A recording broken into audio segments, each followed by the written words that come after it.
एक नारी के कितने रूप हैं, आज मैं आपसे डिटेल में साझा करने का प्रयास कर रही हूँ।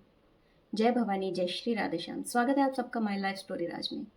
एक औरत, एक माँ, एक बेटी, एक बहू, ना जाने कितने रूप दिए हैं भगवान ने इस ममता की मूर्त को, इस आदि शक्ति के रूप को। पर संसार इसका किस तरह से मिसयूज करता है। नारी शक्ति के हृदय से ममता खत्म हो गई है। कड़वी सच्चाई है, वीडियो बहुत लोगों को बुरी लगने वाली है।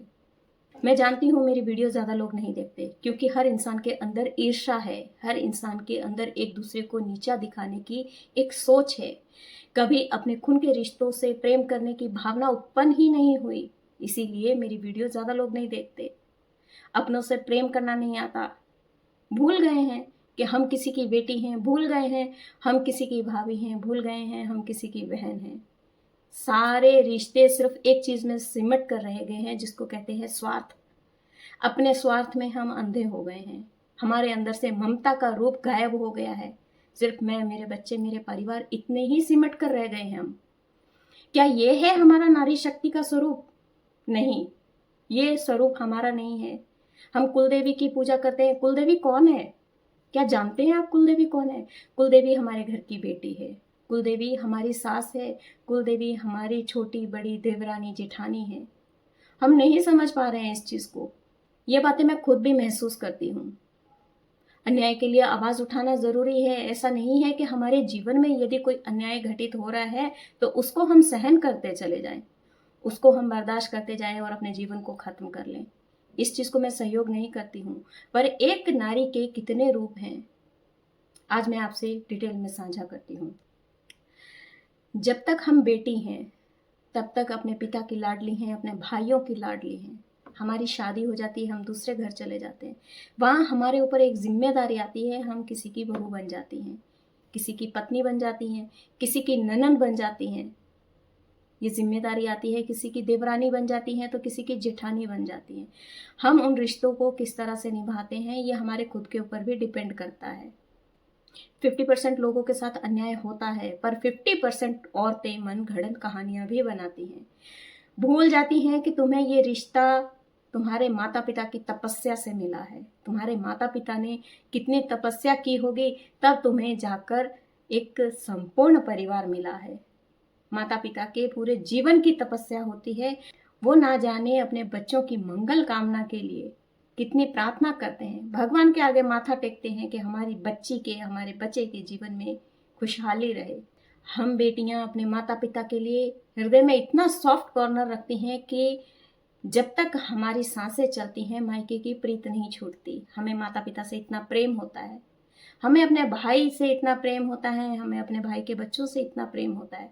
वही प्रेम हमारे ससुराल में आते आते खत्म हो जाता है। हम कभी अपनी ननंद से प्रेम से बात नहीं करते। हम भूल जाते हैं हम भी किसी की ननंद हैं। हम कभी अपनी देवरानी जेठानी से अच्छे से व्यवहार नहीं करते। हम भूल जाते हैं हमारे मायके में भी कुछ रिश्ते हैं। हम अपने सास ससुर का मान सम्मान नहीं करते। हम भूल जाते हैं हमारे माता पिता ने हमें ये नहीं सिखाया था। माता पिता हमें कभी ये शिक्षा नहीं देते कि जाकर अपने सास ससुर का अपमान करना, अपने सास ससुर को रुलाना, अपने सास ससुर को परेशान करना। पहले एक समय ऐसा था जब सास अपनी बहू को परेशान किया करती थी। अब समय बदल गया है, समय पलट गया है। स्मार्ट टेक्नोलॉजी आ गई है। हम टीवी में सीरियल देखते हैं, उन सीरियल्स को देख देख कर हमारा दिमाग बहुत ज़्यादा चलने लगता है। नए नए डायलॉग आने लगते हैं, परेशान करने के नए नए तरीके ढूंढते हैं और अपने ससुराल वालों को बहुत अच्छे से परेशान करते हैं। क्या ये है नारी शक्ति? ये नारी शक्ति नहीं हो सकती। ये स्वार्थ है, सिर्फ अपने सुख की कामना। छोटी बड़ी बातें हम अपने पति के कानों में डाल देते हैं। तुम्हारी माँ ऐसी, तुम्हारी माँ ऐसी। बेटा अपनी माँ से बात करना छोड़ देता है। धीरे धीरे हम अपने पति के कानों में डाल देते हैं कि तुम्हारी बहन मुझे बहुत परेशान करती है, तुम्हारी बहन ऐसी है वैसी है। धीरे धीरे वो भाई अपनी बहन से बात करना बंद कर देता है, अपने भाइयों से बात करना बंद कर देता है। वो सिर्फ अपनी पत्नी के लिए और अपने बच्चों के लिए सोचना शुरू कर देता है। वो भूल जाता है कि मेरी माँ ने मुझे 9 महीने कोख में रखा होगा। वो भूल जाता है मेरी बहन बचपन से राखी बांधती आ रही है, मेरे जीवन की मंगल कामना की प्रार्थना करते आ रही है। वो भूल जाता है कि मेरा भाई मेरे साथ कंधे से कंधा मिलाकर कभी काम किया करता था, कभी मेरा हौसला बढ़ाया करता है।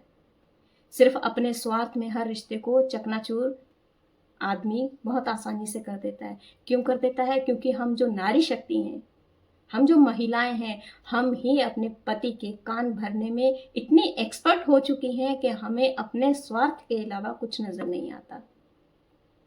झूठ तो बहुत आसानी से बोल लेते हैं हम। तुम्हारी बहन अच्छी नहीं है, तुम्हारी बहन हमारी दहलीज पे नहीं आनी चाहिए। भाई बहन का झगड़ा कौन करवाती है? नारी शक्ति करवाती है। भाई भाई का झगड़ा कौन करवाती है? नारी शक्ति करवाती है। माता पिता की आंख में आंसू किसकी वजह से आते हैं? नारी शक्ति की वजह से आते हैं। बेटा अपने माता पिता को गलत शब्दों से सम्मानित करे, कौन करवाता है ये? हम नारी शक्ति करवाते हैं।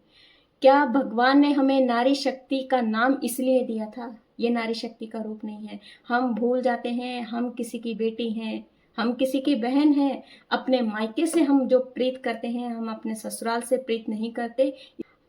इसी कारणवश हम अपने ही परिवार को बिखेर देते हैं।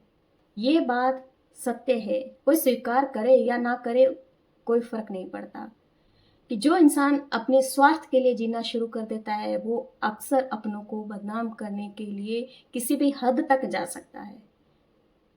अपनी सोच को इतना गिरा देता है, उसको कोई फर्क नहीं पड़ता कि उसके माता पिता की आंख में आंसू किसकी वजह से हैं, उसकी बहन की आंख में आंसू किसकी वजह से हैं, उसके भाई का अधिकार वो छीन कर किसकी वजह से खा रहा है। ये सब महिलाओं की वजह से होता है। देखिए, हर महिला ऐसा नहीं करती। 50% महिलाएं अपने पति के कान भरने में सक्सेस होती हैं। अपनी इच्छाओं को, अपने मन पसंद जीवन को जीने के लिए वो ससुराल का परिवार तोड़ देती हैं। मत कीजिए। भगवान ने हमें एक माँ का दर्जा दिया है, एक बहन का दर्जा दिया है, एक पत्नी का दर्जा दिया है। ना जाने कितने रिश्तों से ऊपर वाले ने हमें सम्मानित किया है। ये जो रचनाएं हम रचते हैं, इससे हासिल कुछ नहीं होगा। इससे ये कर्म का चक्रव्यूह है, जो हम देंगे वो लौट कर हमारे पास आएगा। इस बात को हमेशा याद रखिए। और ये जो लोग छोटी छोटी बातों पर कहते हैं रिश्ते त्याग दीजिए, रिश्ते त्याग दीजिए, उन लोगों से मैं एक बात कहना चाहती हूँ। रिश्ते खिलौने नहीं है, रिश्ते वस्तु नहीं है, ये निर्जीव जीव नहीं है। ये एक एहसास है, ये एक प्रेम है, एक ताकत है जो हर घर में होनी चाहिए। पर आज की महिलाएं हर घर को खोखला कर रही हैं। वीडियो आपको पसंद आए या ना आए, मुझे उससे कोई फर्क नहीं पड़ता। ना तो मैं आप लोगों को ये कहती हूँ कि मेरे चैनल को सब्सक्राइब कीजिए, शेयर कीजिए या लाइक कीजिए। मुझे आवश्यकता नहीं है फेमस होने की। मैं अपने विचार आप लोगों के साथ साझा करती हूँ। जिसके विचार मेरे साथ मिलेंगे वो मेरी बातों को सुनना पसंद करेगा। और जिन लोगों को लगेगा कि ये बातें व्यर्थ हैं, जो इंसान अपने स्वार्थ के लिए जीना पसंद करता है, वो इंसान मेरी बातों से कभी सहमत हो ही नहीं सकता। शांति की जिंदगी जीना और क्रोध की जिंदगी जीना, शांति का, मान सम्मान का जीवन जीना हमारे खुद के हाथ में होता है। हम खुद हर रिश्ते को अपमानित करते हैं तो हम खुद आशा भी नहीं कर सकते कि हमारा कोई मान सम्मान करेगा।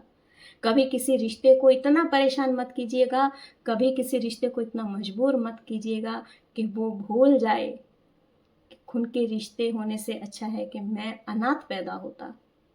कभी कभी मैं अपने जीवन के अनुभव आप लोगों से साझा करते समय मैं खुद भावुक हो जाती हूँ, क्योंकि कुछ घटनाएं मेरे खुद के साथ घटित हुई हैं, मेरे ससुराल में घटित हुई हैं।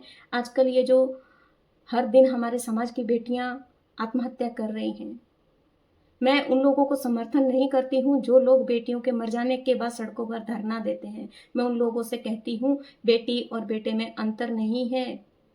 बेटे की गलतियां छुपाने के लिए बेटियों को मत दबाइए। बेटी अगर कष्ट में है तो उसके दुख की कहानी आप सुनिए, उससे पूछिए कि आपकी बेटी को क्या तकलीफ है, ताकि हमारी बेटियां आत्महत्या करने से रुक सके। हमारी बेटियां ससुराल में जाकर ससुराल वालों को क्यों परेशान करती हैं? अपनी बेटियों को अच्छे और बुरे की पहचान करवाना सिखाइए। नारी शक्ति का मतलब ये नहीं है कि औरत ही औरत की दुश्मन बन जाए। नारी शक्ति का मतलब ये नहीं है कि हमारे अंदर से ममता खत्म हो जाए, हमारे अंदर से प्रेम खत्म हो जाए। हम अपनों को ही बदनाम करने के लिए बाहर वालों का सहयोग ढूंढने लग जाएं। खून के रिश्तों से बढ़कर कोई नहीं हो सकता। इस चीज़ को स्वीकार कीजिए, अपने परिवार को सुरक्षित कीजिए, अपने आप को सुरक्षित कीजिए। इस ताकत को महसूस करने का प्रयास तो कीजिए। और जो लोग अपने परिवार को तोड़ते हैं वो जीवन भर अकेले रहते हैं। आज मैं भी अकेली हूँ, पर मैंने अपना परिवार नहीं तोड़ा। कुछ लोगों ने अपने स्वार्थ में अपने परिवार को बिखेर दिया।